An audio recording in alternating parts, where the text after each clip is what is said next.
কথা ও কাহিনীর ভূতের গল্পে সবাইকে স্বাগত। আজকে একটা মারাত্মক ভয়ের তন্ত্র সাধনার গল্প বলবো। তো সরাসরি চলে যায় গল্পে। একটি বাড়িতে মা, বাবা আর তার একটি মেয়ে থাকতো। মেয়েটা ক্লাস 12-এ পড়ে। তো একদিন কি হয়েছে, মেয়েটি ওর মায়ের সাথে মামা বাড়ি যাচ্ছিল, ট্রেনে করে যাচ্ছিল।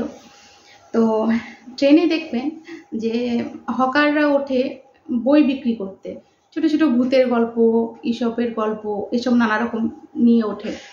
তো ওখানে একটা বই ছিল, একটা ছোট্ট চটি বই ছিল, পাতলা, আর তাও ওটা লেখা ছিল তন্ত্র সাধনার বই আর কি। তো মেয়েটা দেখে তখন বললো, মানে ক্লাস 12-এ পড়ে, মানে একদম তখন একদম সব কিছু জানার বিশাল জিজ্ঞাসা। হ্যাঁ, তন্ত্র সাধনার বই, মা আমাকে তন্ত্র সাধনার বইটা কিনে দাও। তো মায়ের কাছে খুব জেদ ধরলো। তো ওর মা ওকে বইটা কিনে দিল। আর তারপরে বইটা নিয়ে মা বাড়ি গেছে। মা বাড়িতে বেশ আনন্দ ফুর্তি করেছে, ঘুরেছে ফিরেছে, তারপরে আবার বাড়ি এসেছে। তো বাড়ি এসে এবারে ওই তন্ত্র সাধনার বইটা খুলে দেখছে আর কি, যে কোথায় কি আছে না আছে, কি কি ব্যাপার, কি লেখা আছে। তো ওখানে অনেক তন্ত্র সাধনার কথাই লেখা আছে।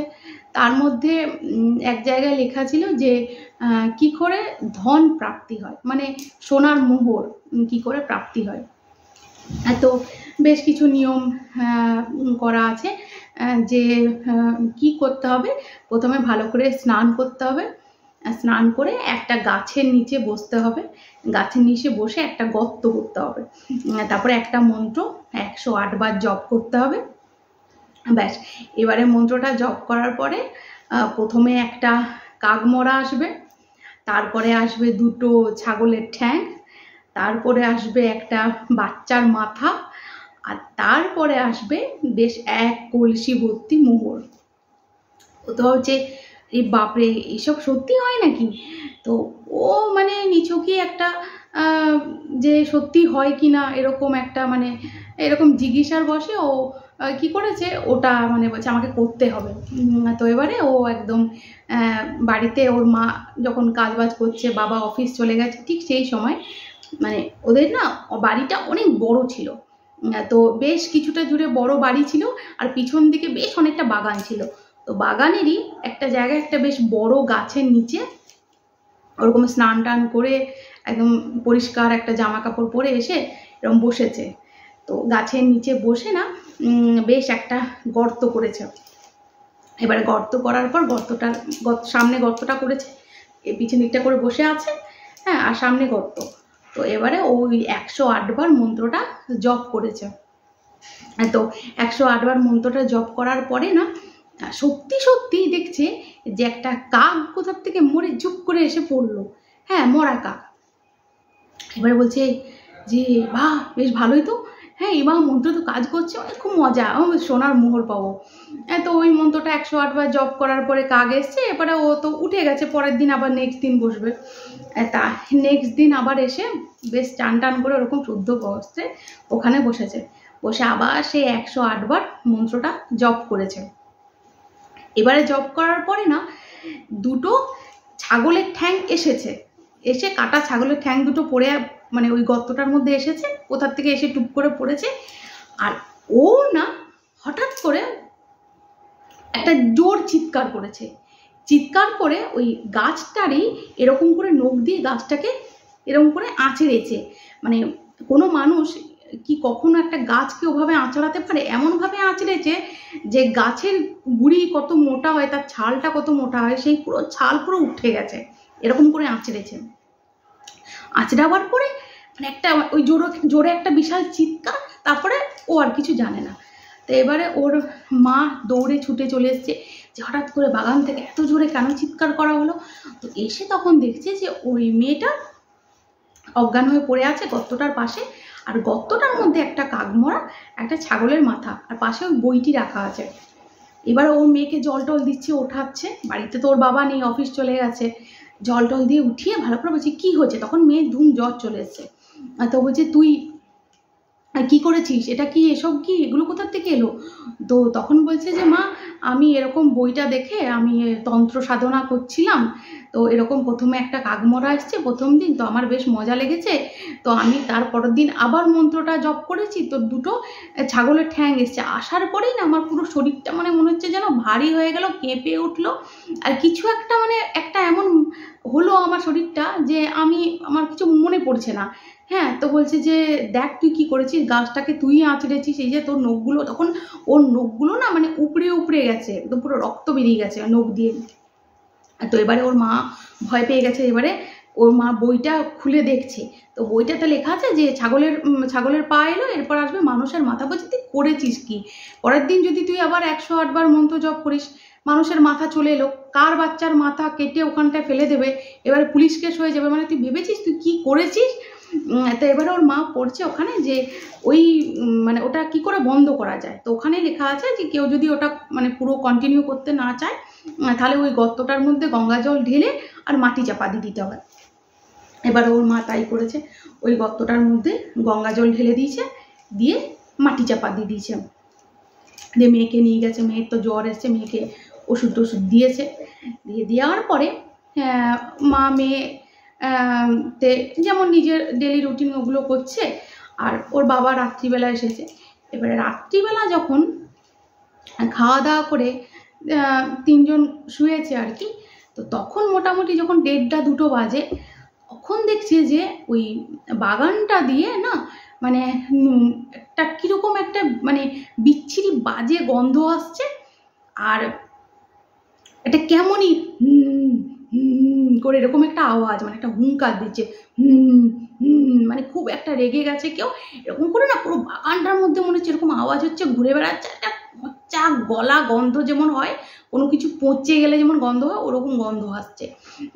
তো এবারে ওর বাবা উঠে গেছে আগে, যে কিসের আওয়াজ হচ্ছে, এটা কিসের আওয়াজ পেলাম, এ বাবা কিছু জন্তু টন্তু বোধহয় ঢুকে গেছে। এবারে টর্চ লাইট দিয়ে যখন এরকম করে চিপে দেখছে যে একটা বিশাল দৈত্যাকার একটা মানে এরকম সিংহের মতো, হ্যাঁ একটা কালো মতো, মানে ঠিক সেটা একদম যে মানুষ মানে যেমন আপনি আমাকে দেখছেন আমি আপনাকে দেখছি অতটা স্পষ্ট নয়, একটা ঠিক আবার ছায়াও নয়, এরকম একটা কি একটা বিশাল কিছু একটা দেখতে পেয়েছে। দেখে ওর বাবা বলছে এটা কি, হ্যাঁ এটা কি ভয়ঙ্কর জিনিস। তো ওর বাবা এসে ওর মাকে উঠেছে, ওটো দেখো দেখো। তো এবারে ওর মাও দেখেছে আর ওরকম পচা গন্ধ ছাড়ছে। এবারে তখন ওর মা দরজা জানলা বন্ধ করে বলছে জানো এরকম এরকম হয়েছে। প্রথমে ওর বাবাকে বলেনি, ভাবছে যে বকবে টকবে, আর ওর মা তো ভাবেও নি যে এরকম কিছু একটা হবে। তো ওর বাবাকে বলছে যে এরকম এরকম জানো মেয়ে করেছে। ওর বাবা বলছে কি এগুলো, কি হয়েছে এগুলো, এইসব জিনিস নিয়ে কেউ এরকম করে? ঠিক আছে কালকে সকালটা হোক, আজকে যেমন তেমন করে কাটাও, সকালটা হোক, তারপরে কোনো একটা ভালো কারোর কাছে জেনে যেতে হবে। এবারে তো সারা রাত ধরে ওইরকম আওয়াজ হয়েছে, ওরকম পচা গন্ধ তো হয়েইছে। তো এবারে সকালবেলা উঠে ওর বাবা, ওর মানে মেয়েটির বাবা ওর অফিস স্টাফের কাছ থেকে একটা সন্ধান পেয়েছে, যে একটা তান্ত্রিক একজন আছেন, তার সন্ধান পেয়েছে। এবারে তাকে বাড়িতে ডেকে নিয়ে এসছে, ডেকে নিয়ে এসে পুরো ঘটনাটা বলেছে। তো বলছে আপনার মেয়ে করেছেটা কি, আপনার মেয়ে তো জিন সাধনা করে দিয়েছে, ওই যে মানে ওই যে মোহর আর কি, কলসি ভর্তি যে মোহরটা, ওটা মানে ওই জিন ওকে এনে দেবে। এবারে ও তো ডেকে নিয়েছে, হ্যাঁ অর্ধেকটা তো ওর কাজ করাই হয়ে গেছে, এরপরে মানুষের মাথাটা আসতো আর সোনার ইয়েটা আসতো, কিন্তু জিন তো চলেই এসেছে, যখন কাকমরা এসেছে তখনই জিন সাথে সাথে চলে এসেছে। বলছে তাহলে এবারে উপায়? বলছে উপায় কি, এটা তো এই ধরনের সাধনা কখনো ঘরে করেই না, ঘরে করতে হয় না, এই ধরনের সাধনাগুলো কখনো শ্মশানেও করা যায় না, এগুলো জঙ্গলে কোনো একটা জায়গায় নিরিবিলিতে এইগুলো করে। আপনার ঘর তো পুরো নষ্ট হয়েই গেছে, আর আপনার মেয়েরও পুরো একটা লাইফ রিস্ক হয়ে গেছে, যেহেতু এই সাধনাটা পূরণ করেনি। হ্যাঁ, তো বলছে বাবা আমাদের যেমন করে হোক বাঁচান, এই এ থেকে উদ্ধার করুন। বলছে ঠিক আছে আমি একটু কিছু করার চেষ্টা করছি, আপনাদের সবাইকার একটা দেহবন্ধন আমি করে দিচ্ছি, হ্যাঁ তারপরে আমার যে গুরুদেব আছে আমি তার কাছে গিয়ে এসব কথা বলছি, তা আমাকে একটু টাইম দিন, আমি কামাখ্যা যাব, তারপরে এগুলো হবে। হ্যাঁ আমার গুরুদেব তো কামাখ্যাতে থাকে, তো বলছে কদিন সময় লাগবে, বলছে আমার কামাখ্যা যাওয়া আর করা এগুলোর মধ্যে তো আমার মোটামুটি 10-12 দিন তো লেগেই যাবে। যে ঠিক আছে আপনারা ভয় পাবেন না, দেহবন্ধন করে দিচ্ছি। এবারে ওদের 3 জনকার দেহবন্ধন করে দিয়েছে। তো দেহবন্ধন করে দিয়ে এবার ও চলে গেছে, কিন্তু তারপরের দিন নেক্সট দিন আবার ওরকম হুঙ্কার, ওইরকম আওয়াজ হচ্ছে। এবারে মেয়েটাও উঠেছে, তো ওর মা বলছে যে দেখ এবারে কীরকম কী হলো, এরকম এ তো সাংঘাতিক একটা জিনিস হলো। ওটা করতে করতেই ওই যে জিনিসটা, ওই যে আওয়াজটা, ওই যে পচা গন্ধটা, ওটা বাগান থেকে এবার ঘরের ভিতরে চলে এসছে। এবারে ঘরের মধ্যে চারদিকে দেখছি যে একটা কালো ওরকম জিনিসটা পুরো ঘুরে ঘুরে বেড়াচ্ছে, আর ওরকম বিকট একটা পচা গন্ধ বেরোচ্ছে। এবারে ওরা আবার সেই রাত্রিবেলায় ওই গুরুদেবকে ফোন করেছে যে এরকম আমাদের ঘরের ভিতরে এরকম হচ্ছে। তো বলছে যে দেখুন দেহবন্ধন তো করে দিয়েছি, ভয় পাবেন না, ওটা ঘুরে বেড়াক, আপনাদের কোনো ক্ষতি করবে না, অপেক্ষা করুন, কদিন অপেক্ষা করুন। তো এইরকম করে বেশ 10-12 দিন এইরকমভাবেই চলতে থাকে। এরকম চলার পরে কামাখ্যা থেকে ওই যে গুরুদেব তিনি এসেছেন, এসে তারপরে একটা মানে বিশাল একটা যজ্ঞ করেছেন। বিশাল ওই বাগানটার মধ্যে যেখানে ওই জিনিসটা হয়েছিল ওখানে একটা বিশাল যজ্ঞ করা হয়েছে। সামনে মেয়েটাকে বসিয়ে রেখে ওই যজ্ঞ করে, যখন যজ্ঞ করছে তো যখন ওই মানে যজ্ঞ করার সময় ওই জিনটাকে ডাকতে হয়েছে আর কি। তো যখন বলছে জিনটা মানে একদম পুরো রূপ নিয়ে এসছে, ওটা ওরা কেউ দেখতে পাচ্ছে না, যে সাধু বাবা মানে যে গুরুদেব আর কি, যে কামাখ্যার গুরুদেব তিনি দেখতে পাচ্ছেন। কিন্তু বলছে পুরো পাড়াটা দেখেছে যে একটা মানে বিশাল ঝড় উঠে গেল, একটা বিশাল ঝড়ের সাথে একটা বৃষ্টি পচা গন্ধ, আর সব গাছগুলো মানে মরমর মরমর করছে, ঝড় এলে যেমন ভেঙে যায় ওরকম, কিন্তু শুধু ওই বাগানটার মধ্যেই হচ্ছে, অন্য কোথাও গাছে টাছে হচ্ছে না, ওরকম মরমর মরমর করে গাছগুলো দুলছে, আওয়াজ হচ্ছে, আর একটা ভয়ঙ্কর একটা হুঙ্কার দিয়ে।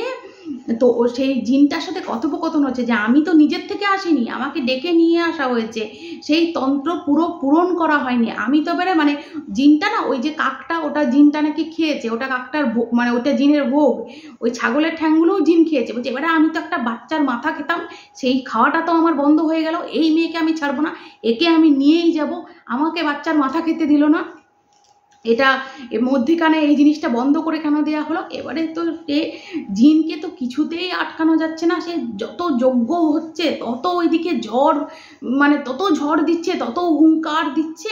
তো তারপরে শেষে ওই জিনকে মানে কামাখ্যার যে সাধু, সে জিনকে বশীভূত করেছে, সে জিন নিজের ওনার বশে এসেছে, এসে তারপরে ওই জিনটাকে ধরে নিয়ে গিয়ে ওনারা কিছু করেন, নিজেদের বসেই করুক কি কোথাও ছেড়ে দিক, তো উনি ওটাকে নিয়ে চলে গেলেন। এদের পুরো যে বাড়িটা ওটা পুরো মানে বাড়ি বাগান ওগুলো পুরো মানে শুদ্ধিকরণ করলেন, ওদের দেহ শুদ্ধিকরণ করলেন, তারপরে গিয়ে এই পুরো ঘটনাটা শান্ত হলো। এখন সবাই ভালো আছে, সুস্থ আছে। তো এই ছিল আজকের গল্প। গল্পটি যদি ভালো লাগে তাহলে অবশ্যই লাইক করবেন, একটা শেয়ার করবেন, আর অবশ্যই আমার ইউটিউব পেজটাতেও গিয়ে একটু সাবস্ক্রাইব করে দেবেন, একটু লাইক করে দেবেন। ভালো থাকবেন, গুড নাইট।